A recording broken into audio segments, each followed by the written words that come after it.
contact with Kansas City? No, I haven't. Not yet. Would you like to play for the Chiefs? Yeah, that'd be awesome. No, definitely, that'd be definitely a cool place to go. I've been to Kansas City once before and loved the barbecue there. Yeah. What would it mean to you to be the #1 overall pick if that happens? Yeah, it's just crazy to think about. Going into starting football in the second grade, you don't really think about that kind of stuff. And football has been huge for me my entire life. Absolutely love the game. And, just getting to this is a dream come true. Just playing in the NFL and being in this situation, just can't even imagine it. You had a great performance against Alabama. Do you think that really opened scouts' eyes to your potential? Yeah, I'm not for sure what they were thinking, but I just try to get better every single week. I just tried to play the game. Didn't really look at what the media was saying or what the scouts were saying or anything like that. I was just trying to play football, and I'm definitely just a focused guy during football season. It's just all football. Nothing else really comes into it, and that's the only way I approached it. What do you think similar between some of the defensive lines in the SEC and moving up to the next level and that sort of thing? Yeah, SEC defensive lines, they're stout. They're the best defensive lines in the country, and going from the Big 12 to the SEC, you can definitely see a difference. You can see it on film. You can definitely see it playing against it. So, I think it's a great stepping stone, to go at the NFL, playing against the type of guys I played against this year, and I'm excited about that next step. From the perspective of rising your game up, just having Jake Joe on the Madsen, other West side, Virginia Center, Table 1. Joe Madsen, Yeah, Table it helped 1. a ton. We came in together, same class, and I think got to thank a lot of me being a great player to him, because we compete every single day in the weight room. We lift together, we run, we do all our drills against each other, and he's a really good friend of mine, and he's a great lineman. Wish he could have came out this year with me, but I'm glad he's going back and helping Texas A&M out to have a good season next year. And he's almost been a brother, because just the way we compete, on and off the fild. Have you gotten any tips from his father at all, just on how to play the offensive line? Yeah, a little bit. Just talk to him about it. I'll ask him questions, ask his dad and stuff like that. He's lucky because he's got one of the greatest offensive linemen of all time as his dad, and can coach him up anytime. And I definitely try to take advantage of that anytime I could. You come from a very athletic family. There's some story, and I don't know the whole story, but you got punched in the face by your older brother, and Matt, you got pushed in the pool or something. Can you relay that story? I don't know what the specific story that is, but it probably happened more than once. We're an extremely competitive family. Grew up probably fighting multiple times a day with my twin brother. When we were little, we were closer in size, only about 5-10 pounds apart, and now we're about 70-80 pounds. So he doesn't really mess with me much anymore. But we're a very competitive family, and pretty physical with each other. How important would it be to be the #1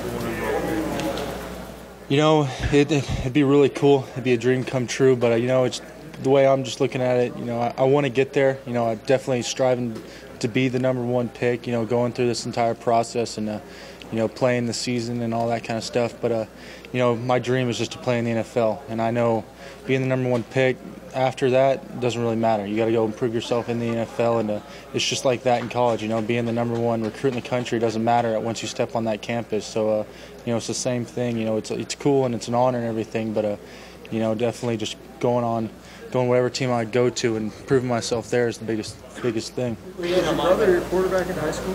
Yeah. What was that like, blocking, protecting his blind side? Yeah. You gave up a sack or something? Actually, got a pretty good story about that. With my junior year, I tell him I was pancaking the guy, and I pancaked him. My twin brother was bouncing out of the pocket, and I pancaked the guy right into Matt's legs, and I get up, and instead of him yelling at me, I start yelling at him, saying that you gave me a sack. Like, what? You got to be a better athlete than that. And so he never chewed me out for giving up sacks. I chewed him out once for me giving up a sack. So that's kind of our relationship. Being a lineman is not a glamorous position, not like quarterback or receiver. What's fun about it for you? I love offensive line.